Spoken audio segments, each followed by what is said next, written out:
Okay, I've got a question. What do Christmas gifts, favorite podcast episodes, and can't miss Christmas traditions have in common?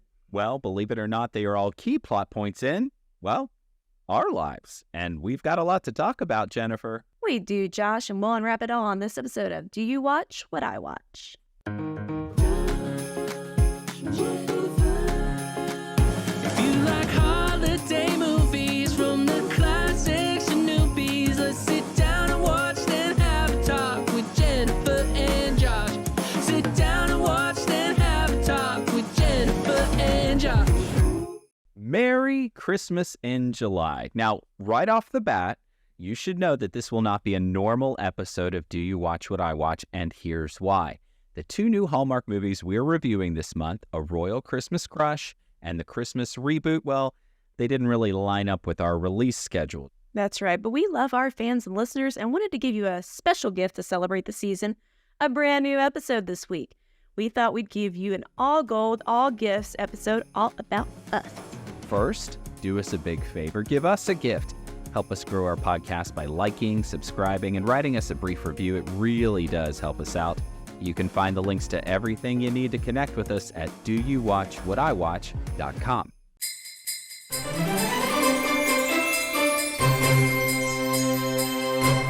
So, for this very special Christmas in July episode, we have 3 categories of all gold gifts to share with you. And first up, we're going to share with you our all-time favorite Christmas gifts. Maybe it was something sentimental, or maybe it was just big-time anticipation finally realized. Either way, Jennifer, what is your all-time favorite Christmas gift?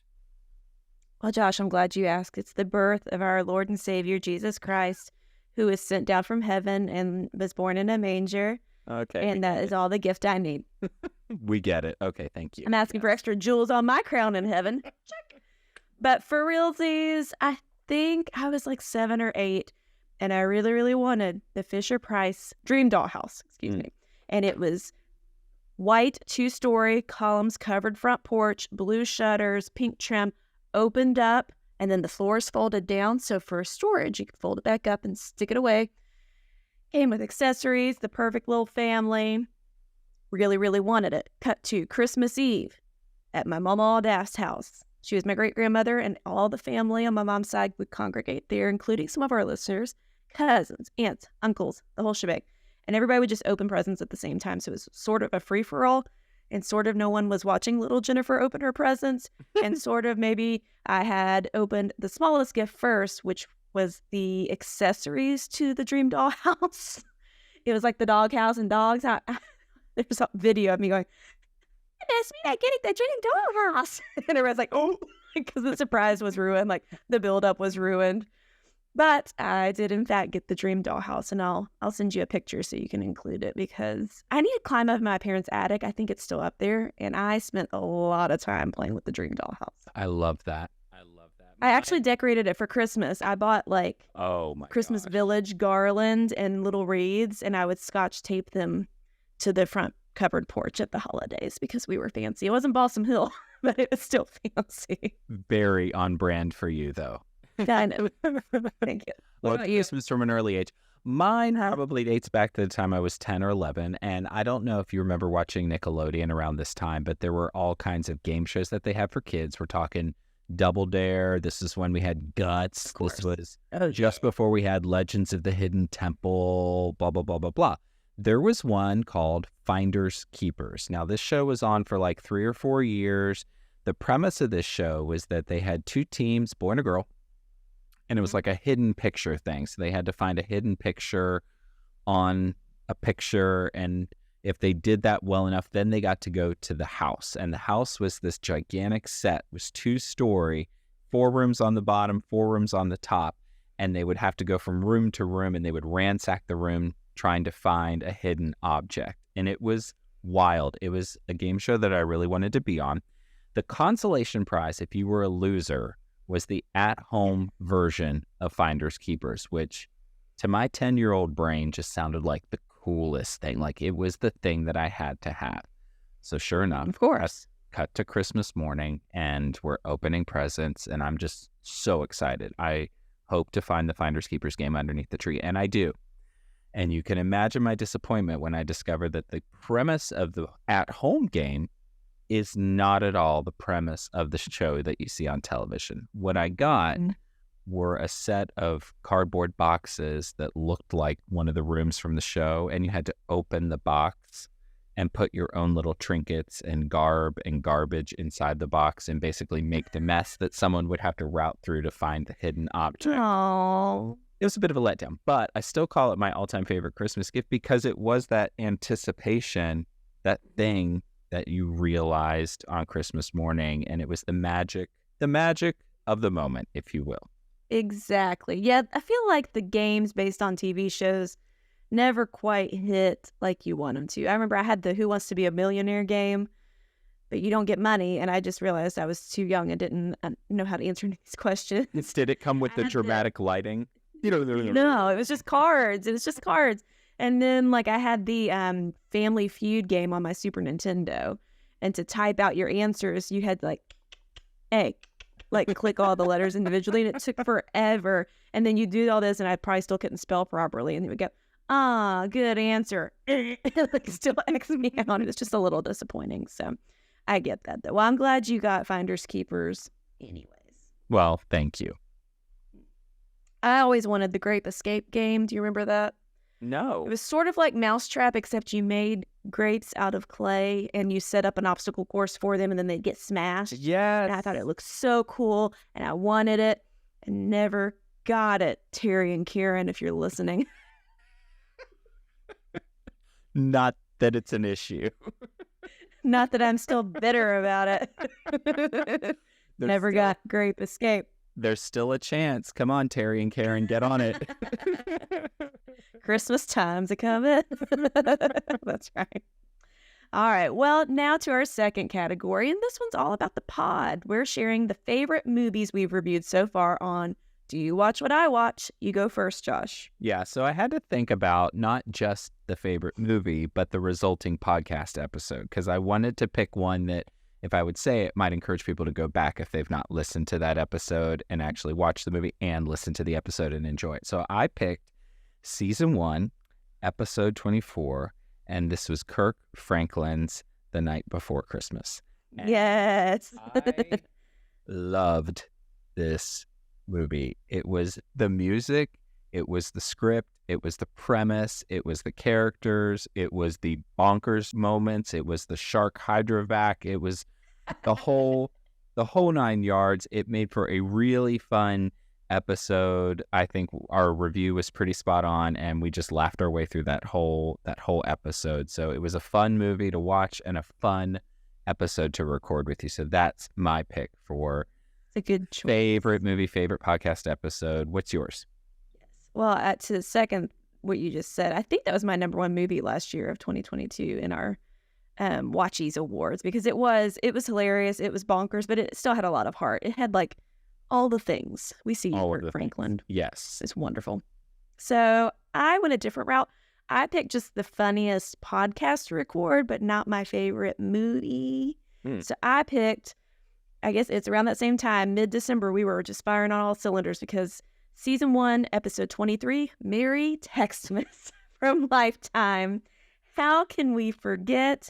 It is burned into our brains forever as not being a good movie. It had potential.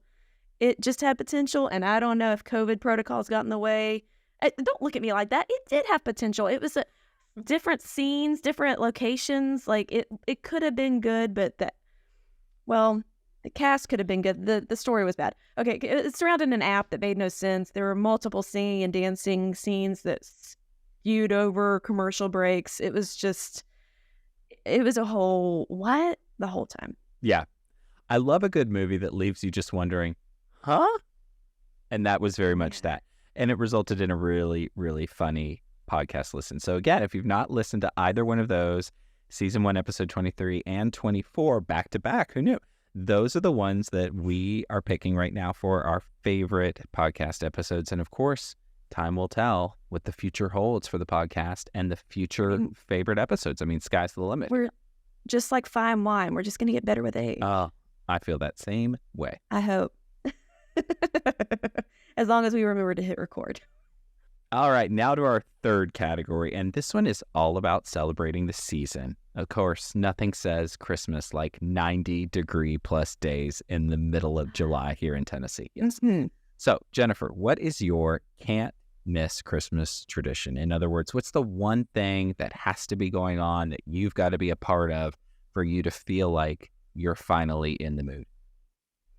So I am a sucker for driving around and looking at Christmas lights. Now in Middle Tennessee, I'm sure wherever you live too, there are now these like things that you pay and you drive through a path and it's all and it's synced up and it's like techno Christmas and all that. And I love those too. But there is something to be said about just getting some cocoa and some snackies, getting in the car and just taking off to a random neighborhood and seeing what people have come up with, because sometimes it's really good. Sometimes it's like, ugh, what were you thinking? You just like stood back in the yard and threw lights at the house. Sometimes there's some technical malfunctions. If people are looking at my house, sometimes my decorations blow down the street to my neighbors.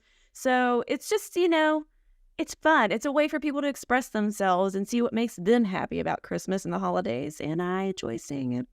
So that You know what I also like? I like when people start talking about, hey, have you seen that neighborhood? Or if you want to see good lights, you should go to that neighborhood. It's That's like a the good time one. of Yes, year yes. where we're talking about something that we all can enjoy, and it just really feels like it just gives you the warm and fuzzies, and I love that. Perfect. Except I wish I could put something on top of my car that says like, I'm not stalking your house to rob it. I'm just looking at the lights, because I always drive slow and somebody will come tearing through like wanting to tailgate me. I'm like, go around.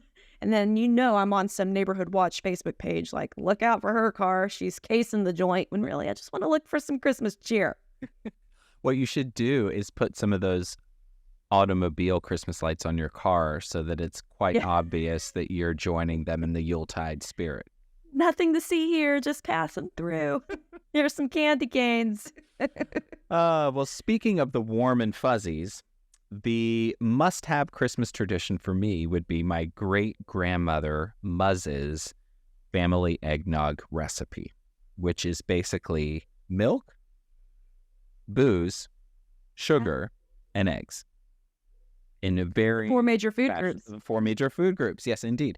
And this is a recipe that's now been passed down to me. I actually have it on an index card written by my great-grandmother, and it's framed, and I always put it out on the kitchen counter at Christmas time, and it just really reminds me of her.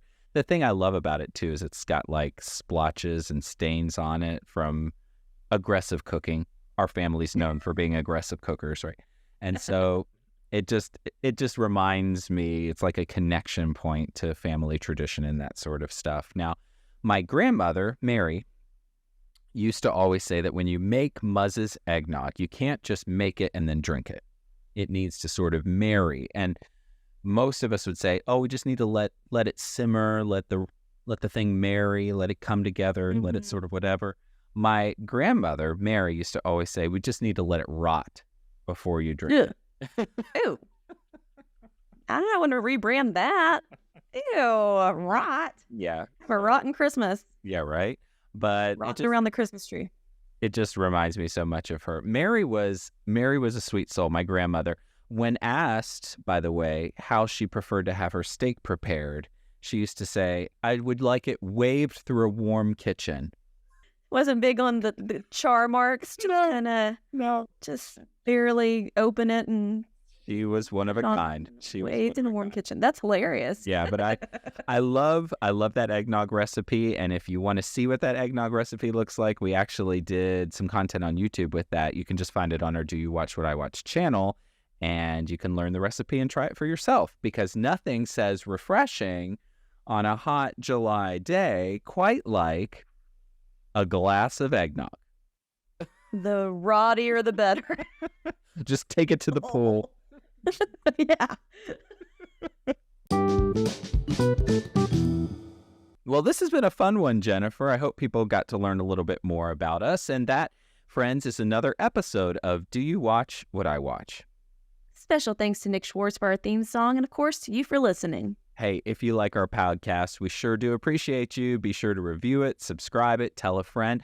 We're also on Facebook and Instagram, as well as YouTube. So subscribe, give us a follow. You can find the links to everything at our website, doyouwatchwhatiwatch.com. Next week, a new recap and review drops as we take the deep dive on A Royal Christmas Crush. Here's the summary from IMDb. Ava accepts the opportunity of a lifetime to work at the Royal Ice Hotel, which leads her to a surprise whirlwind romance with the most important guest of all, the Royal Prince himself. These people never don't have whirlwind romances. They don't have like steady, well-paced and thought-out logical romances. Well, It's always gonna be a whirlwind. Yeah, the whole world of these movies relies on it being whirlwind. So maybe we could just kick that adjective to the curb. Well, either way, we will have much to discuss. Until then, May your days be merry and bright. We will see you next time.